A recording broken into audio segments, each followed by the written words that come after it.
Thank you for staying tuned. Well, when we talk about development, we often think of roads, schools, and hospitals, but without reliable power, all of these stand on shaky ground. In the Niger Delta, a region rich in the gas and oil that fuels the nation, communities still grapple with erratic supply and costly alternatives. And this afternoon, we'll be asking, why is the power puzzle so hard to solve here? And what new strategies might finally bring light to every home and industry in the region? You have joining us to explore this researcher, Cambridge University herself, and Niger Delta engineer Ekemini Umoh. You're welcome on the program. Good morning. Thank you for having me. Thank you for joining us. Thank you. You have so much specialized in research, and especially coming to the power sector, you must have noticed, especially also with your travels, you've seen what's happening in the country, you've also seen what's happening outside the country. What would you specifically say is Nigeria's major problem in the power sector? Okay, let me start with the major problem we're having in the power sector is that we do not have a clear roadmap for the power sector. We do not have a plan at the moment. So with a clear roadmap and a plan, we'll have our aims and objectives, and we'll be able to have a good working power sector. Indeed. And you've also noticed how the power sector is handled in other countries, in other climes, and you've also seen how that is. We've always had the issue of grid collapse. We've always had issues of one sector having more problems than the other, and then it interchanges over time. But then the federal government and the National Assembly has recently brought up discussions on the states managing and generating their own power. Do you think this would work for the country or the different states?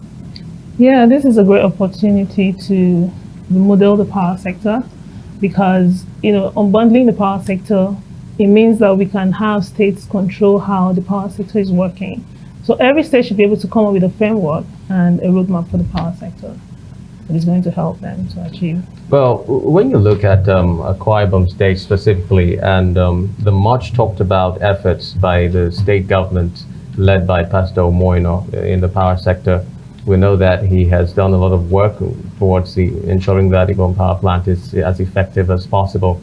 And the state legislature is also doing a lot of work in that angle towards ensuring that laws are put in place to effectively liberalize the power sector and allow private players to come in.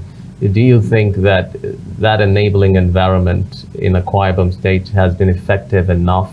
Have we had persons who have indicated interest in coming into the power sector and sort of bolstering it to be able to reach that level of supply that we hope to see, especially when we know that we have a lot of small-scale businesses that depend on power to be able to run, to be able to make the necessary profit.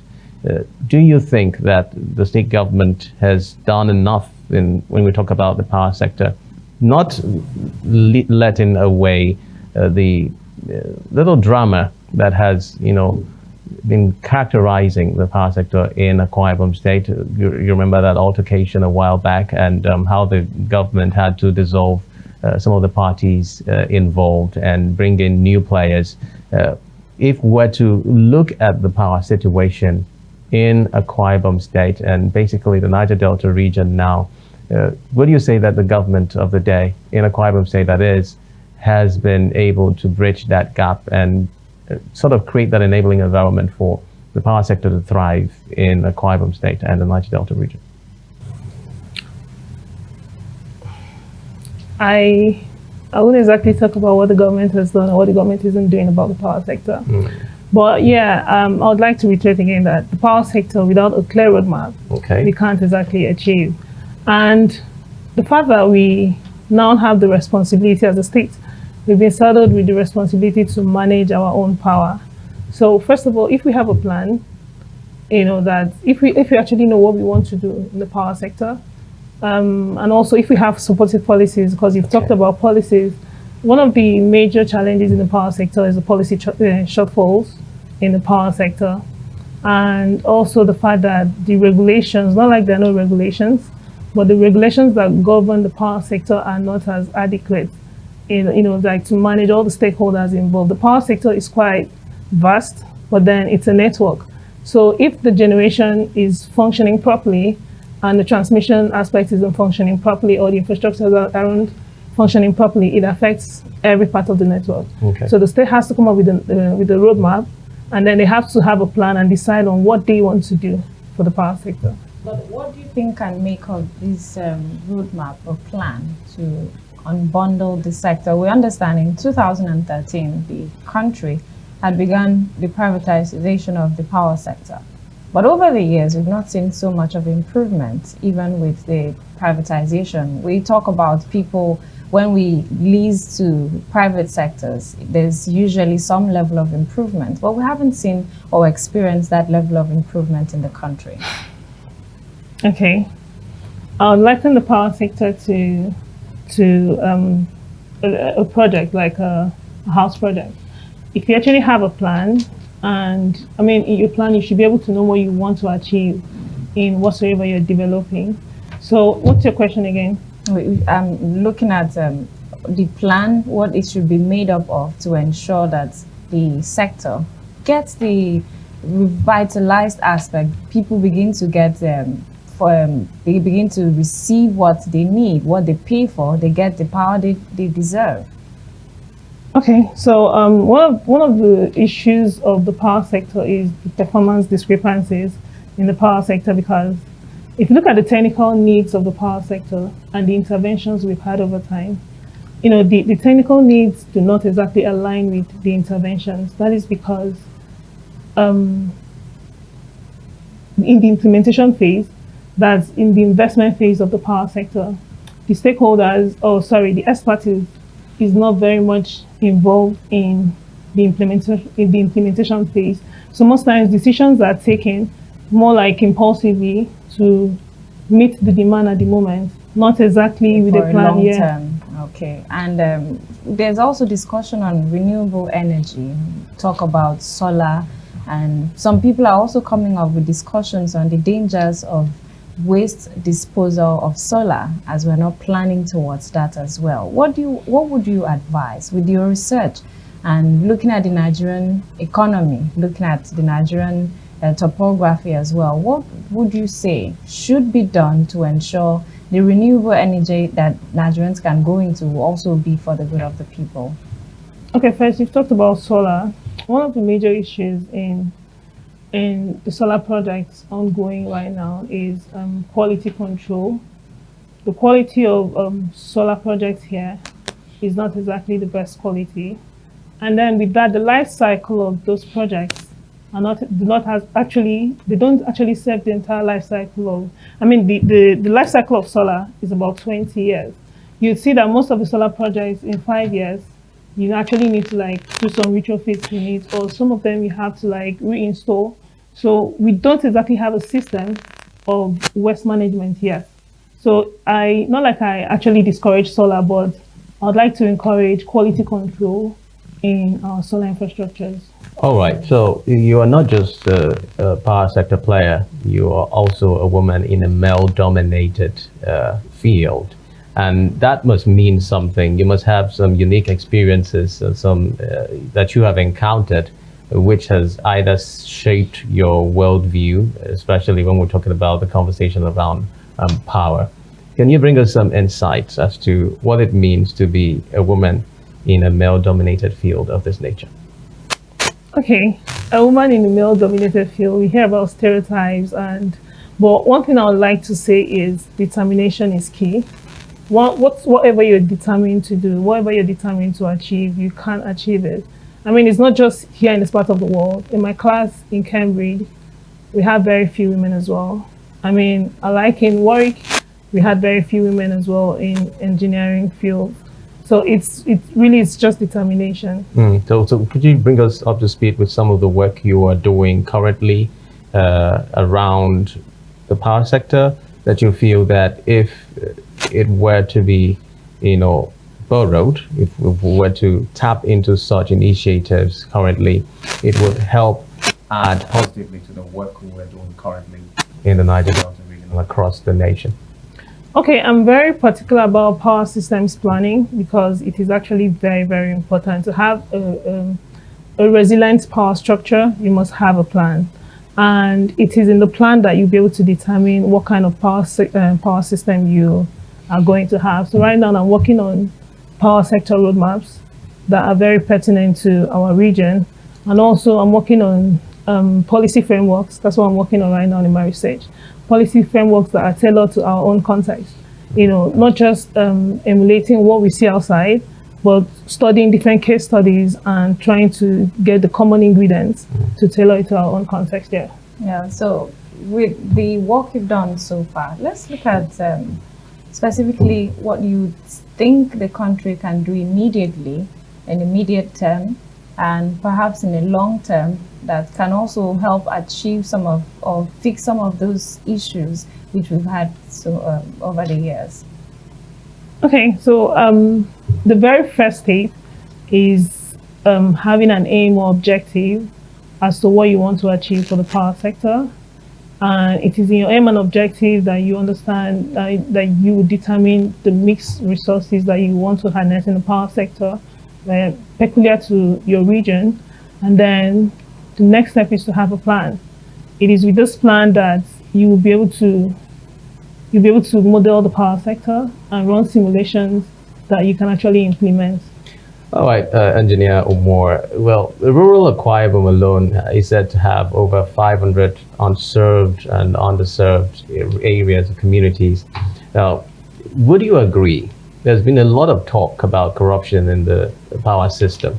Would you agree that this has played a very huge role in continually and perpetually putting the country and the Niger Delta region in the dark ages? What level has corruption plunged, the power sector from being able to make the gains that it is supposed to make naturally? Because when you look at neighboring countries that are thriving better in the power sector, you begin to wonder what is holding Nigeria back from being able to, give its people the power it deserves, which is, of course, considered one of those components that would bolster the economy. What role has corruption played in all of the experiences that we're having?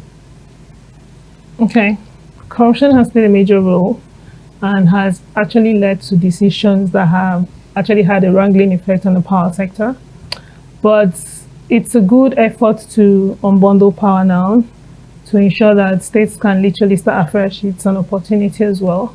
But like I said, I will still emphasize on having a plan, because you really cannot build without a plan. I mean, even if you're building a house, you really cannot build without a plan. So the essence of having a plan, a workable plan, is very, very important for the power sector. And then, over time, we've had the power sector metamorphosed to where you had banned categories. And that's as a result of not having a plan. And, so the power sector has actually had issues. One of the major issues has been the revenue in the supply chain of the power sector. So rather than having a plan that you could solve the solution either because of the automation deficits in the power sector, rather than having a plan that could introduce automation in the power sector to see how you can curb or manage data in the power sector and manage your assets in the power sector to ensure that you're running a swift system, they try to delve from the technicalities and try to see how they can make up for the numbers. Yeah, so. Engineer Ekemini, I'm interested in also getting your perspective to how the power sector is now structured. We talk about bands now, where consumers are categorized into bands A, B, C, and probably to Z. We don't know when it will get to that. But do you think that this is a plan carved out by the federal government? Do you think it is effective? Has it worked so far? And then we talk about estimated billing and prepaid meters. How have you appraised all of these segments that, consumers are categorized into? So let me break this down. So you have the generation, you've got the transmission, and you've got the distribution. So in between is like having a water system where you have different pipes going to different places. If you have leakages in your pipe system, what you're actually getting from the source is literally going to be reduced. Do you agree with me? Yeah. So if you were to be selling this water to the general public, what the general public will be paying for is what is actually getting to them. So how do you account for the losses in the system? So there are different points of losses in the system. And also there's the fact that there is no data management, there is no data management in the system, there are no asset management in the system. So there are a lot of discrepancies in the system. So in order for them to, the major interest is how they get back their revenue. So they go for the numbers and then they come up with a band category where they can make up for the numbers rather than fix the system. So in this case now, there are people who actually suffer because of this arrangement. They are more focused on the profits because, I mean, it's a private move, and then there are people who actually can pay for this power, and then there are those ones who cannot pay. Yeah. So why not provide the power segmented into bands, and then people who can pay actually get the power? Yeah, but it's really not. It's not a long term. It's not very sustainable long term. Okay, well, I'd like to take a parting shot on this particular issue. If you were to take a sneak peek into the future, what would you hope that the power sector in Nigeria and the Niger Delta region would look like? Do you see the fortunes changing? What further sustainable approaches can we adopt towards ensuring that, say, the next 5 years, we can talk about being able to achieve that level of electricity supply that we hope to see? So if I were to, because we all have different perspectives, but I mean, this is very subjective. If I were to come up with a plan for the power sector, I would go for local area plans and integrated circuits where you can engage power generation distribution from the locals and have an integrated system. Build a very resilient system, but build the power sector around the consumers. Yeah. All right, thank you very much, Engineer Ekemini Umoh, researcher, Cambridge University. Thank you for speaking with us in Niger Delta today, and we're hoping that you continue to give those necessary contributions that would help us salvage the power situation in the Niger Delta region and across the country. Thank you. Thank you very much for your time. Thank you for having me. Indeed. All right, so we'll take a breather, and when we return, we'll turn our sights on Edo State and the by-elections coming up over the weekend. What is the pulse of the people in Edo State? And can we truly say that the people of Edo are motivated and would be turning up en masse for this election? Do stay tuned.